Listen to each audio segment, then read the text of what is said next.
Good morning breakfast बिना break की करते हैं शुरुआत। आपके साथ मैं हूं प्रिया सिन्हा। आज किसान आंदोलन का 12वां दिन है। कृषि कानून को वापस लेने की मांग को लेकर किसान दिल्ली बॉर्डर पर डटे हुए हैं। केंद्रीय कृषि मंत्री नरेंद्र सिंह तोमर ने कृषि राज्य मंत्री कैलाश चौधरी और पुरुषोत्तम रुपाला से मुलाकात की और किसानों की मांगों पर चर्चा की। दिल्ली हरियाणा सिंघू बॉर्डर पर किसानों का आंदोलन तेज हो गया, जिसमें तमिलनाडु से आए किसान भी शामिल हुए। नोएडा में दलित प्रेरणा स्थल पर किसानों का उग्र प्रदर्शन। किसानों ने आधे कपड़ों में दिल्ली कूच का ऐलान किया है। किसान महापंचायत में बॉर्डर घेरने का फैसला। किसानों को रोकने के लिए भारी संख्या में पुलिस बल की तैनाती। महामाया के पास जब किसान प्रदर्शन कर रहे थे, इस दौरान उनकी पुलिस के साथ झड़प हुई। हरियाणा के स्वास्थ्य मंत्री अनिल विज ने कहा, किसानों को स्वास्थ्य संकट से बचाने की तैयारी। दिल्ली गाजियाबाद सीमा पर ट्रैक्टर ट्रॉली ने खींचा सबका ध्यान। होटल जैसा नजारा, सभी सुविधाएं मौजूद। मोबाइल चार्जिंग पॉइंट से लेकर एयर कंडीशन तक की व्यवस्था। बिजली के लिए सोलर पैनल और इन्वर्टर भी लगे हैं। आंदोलनकारी किसानों के लिए लगाए जाएंगे मेडिकल कैंप्स भी। हरियाणा के स्वास्थ्य विभाग ने ऐलान किया है। किसानों ने 8 दिसंबर को भारत बंद का ऐलान किया, जिसमें राजनीतिक दलों का भी समर्थन मिल रहा है। किसानों के भारत बंद का शिवसेना ने समर्थन किया है। किसानों ने कल बुलाया है भारत बंद। शिवसेना नेता संजय राउत ने कहा, किसान है अन्नदाता, सुरक्षा से बंद में शामिल होना हम सबकी जिम्मेदारी। आम आदमी पार्टी भी किसानों के साथ। अरविंद केजरीवाल ने ट्वीट कर कार्यकर्ताओं को भारत बंद को सफल बनाने का संदेश दिया। केजरीवाल ने कहा, पार्टी पूरे देश में किसानों के साथ है। कार्यकर्ता बंद को सफल बनाने में करे सहयोग। केंद्र सरकार के कृषि कानून को लेकर एनडीए में फूट। आरएलपी नेता हनुमान बेनीवाल ने मोदी सरकार को दी चेतावनी। बीजेपी सांसद सनी देओल ने कहा, मैं बीजेपी और किसानों के साथ हूं। किसानों का भला सोचती है मोदी सरकार। आरएलपी नेता बेनीवाल ने साफ कहा, किसानों पर कोई कानून थोपा गया तो नहीं करेंगे बर्दाश्त। बेनीवाल ने कहा, सरकार किसानों की मांगे नहीं मानी तो हमारे कार्यकर्ता आंदोलन में होंगे शामिल। किसानों के भारत बंद में शामिल होंगे आरएलपी कार्यकर्ता। बेनीवाल ने समर्थकों से बंद सफल बनाने का आह्वान किया। सनी देओल का विपक्ष पर हमला। कहा, ये किसान और सरकार के बीच का मामला, कोई और बीच में न आए। आंदोलनकारी किसानों के साथ खुलकर आए अखिलेश यादव। ट्वीट कर कहा, भारत बंद को समाजवादी पार्टी का पूरा समर्थन। किसानों के साथ आए रितेश देशमुख। कहा, किसानों से मिलता है भोजन, हम उनके साथ। किसानों के भारत बंद पर बोले कांग्रेस नेता रणदीप सुरजेवाला। किसानों और उनके संघर्ष में साथ खड़ी है कांग्रेस। रणदीप सुरजेवाला ने कहा, बीजेपी की बांटने की नीति हुई उजागर। मदद की गुहार कर रहे किसानों की सुनती नहीं सरकार। सुरजेवाला ने मोदी सरकार को कोसा और कहा कि कृषि से जुड़े तीनों कानूनों का विरोध करेंगे। सड़क पर संघर्ष जारी रहेगा। सुखबीर सिंह बादल ने पंजाब के मुख्यमंत्री अमरिंदर सिंह पर आरोप लगाया कि वो किसान आंदोलन को लेकर दोहरी पटकथा अपना रहे हैं। पीएम मोदी के संसदीय क्षेत्र वाराणसी में भी किसानों के समर्थन में कांग्रेस ने प्रदर्शन किया और केंद्र सरकार के खिलाफ नारेबाजी की। पीएम मोदी आज दिल्ली से आगरा में मेट्रो प्रोजेक्ट का वर्चुअल शिलान्यास करने वाले हैं। आगरा में मुख्यमंत्री योगी आदित्यनाथ भी होंगे मौजूद।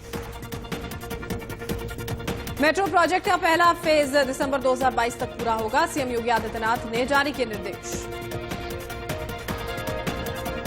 आगरा में पीएसी की 15वीं बटालियन परेड ग्राउंड में कार्यक्रम। आगरा के सांसद, मेयर सहित केंद्रीय मंत्री हरदीप सिंह पुरी भी मौजूद रहेंगे। पहले फेज में सिकंदरा से ताज ईस्ट गेट तक मेट्रो चलेगी। दिसंबर 2022 से लोग सफर कर सकेंगे। भारत में निर्मित howitzer advanced tilt artillery gun system का ट्रायल किया जा रहा है। डीआरडीओ ने इसे भारतीय सेना की जरूरत को ध्यान में रखकर बनाया है। आर्टिलरी गन के जरिए लगभग 50 किलोमीटर लंबी दूरी पर टारगेट को नष्ट किया जा सकता है। इसका ट्रायल महाराष्ट्र के अहमदनगर में किया जा रहा है।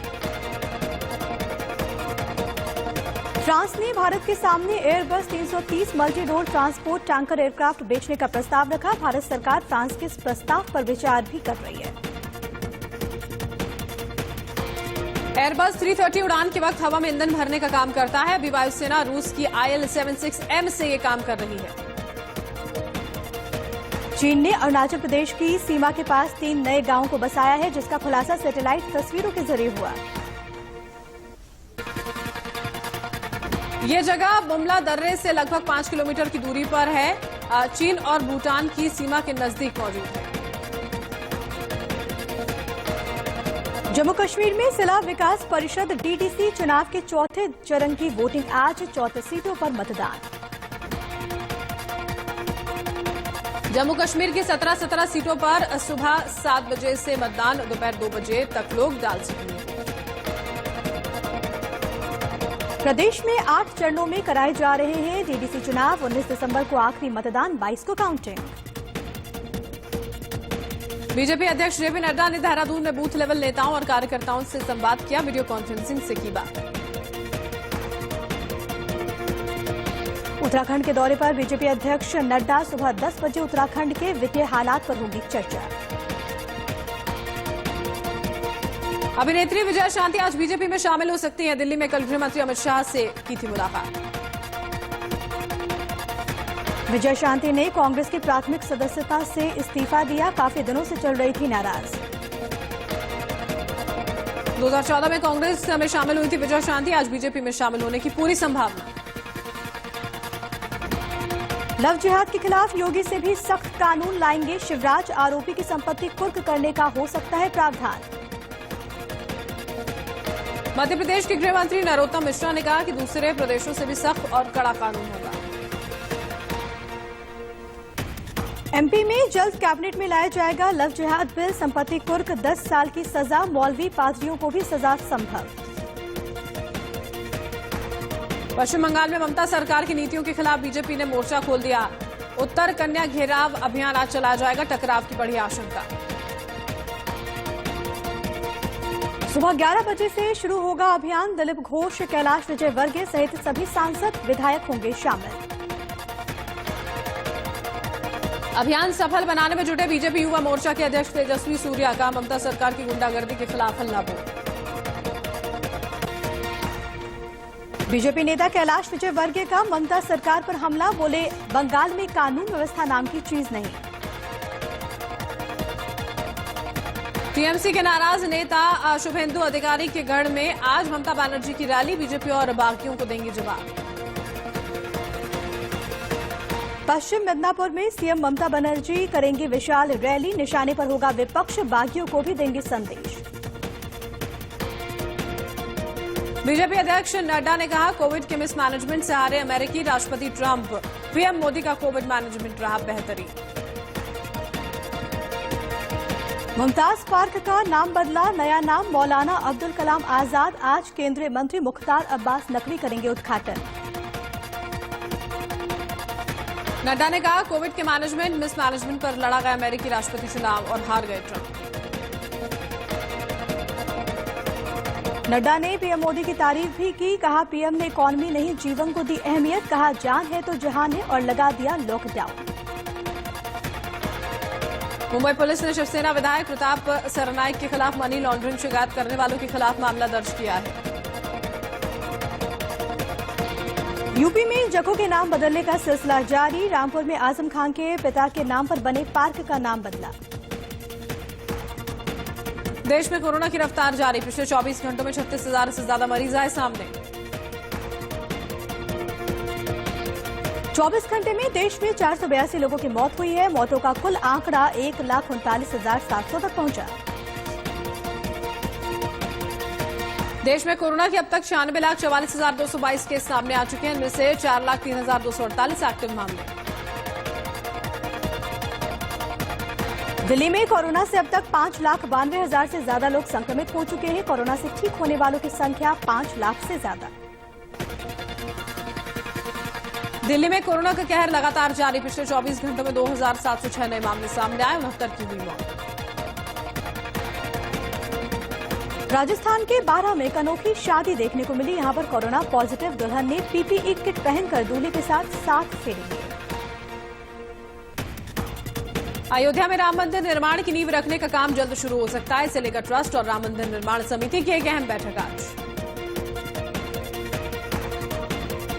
यूपी में होमगार्ड विभाग के 58वें स्थापना दिवस पर सीएम योगी ने ऐलान किया, जिसके तहत यूपी में ड्यूटी के दौरान जान गंवाने वाले होमगार्ड सरकार 5 लाख रुपए उन्हें आर्थिक सहायता देगी।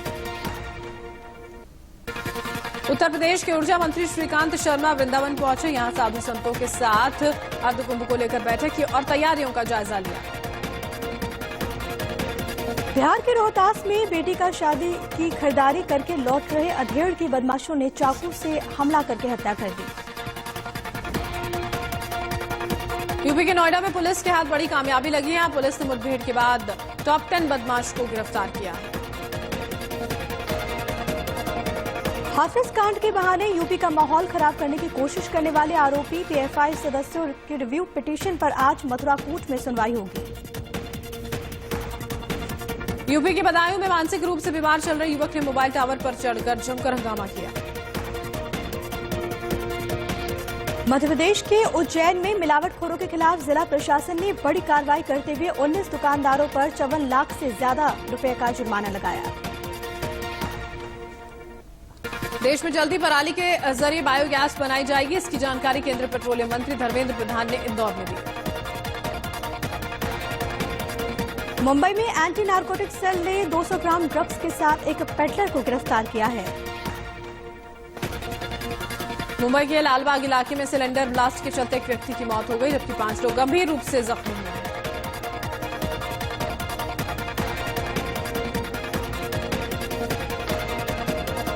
आंध्र प्रदेश के लूरू में फैल रही रहस्यमय बीमारी से एक व्यक्ति की जान चली गई। करीब 292 लोग बीमार पड़े। सिडनी में खेले गए दूसरे टी20 मैच में भारत ने ऑस्ट्रेलिया को हराकर सीरीज में 2-0 की अजेय बढ़त बना ली है। भारत की टी20 में लगातार 9वीं जीत। भारत ऐसा करने वाला दुनिया की चौथी टीम बन गई है।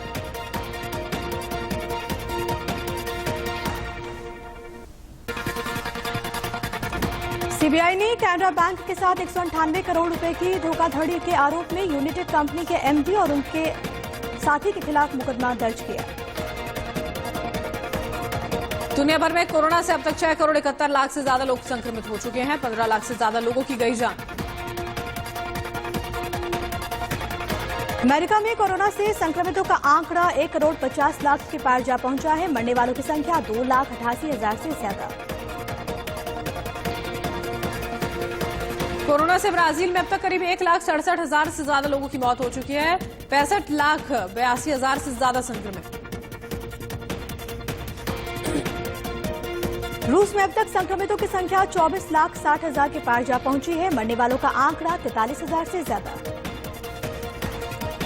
मेक्सिको में कोरोना से अब तक 1,09,000 से ज्यादा लोगों की मौत हो चुकी है। 1,16,000 से ज्यादा लोग संक्रमित हैं।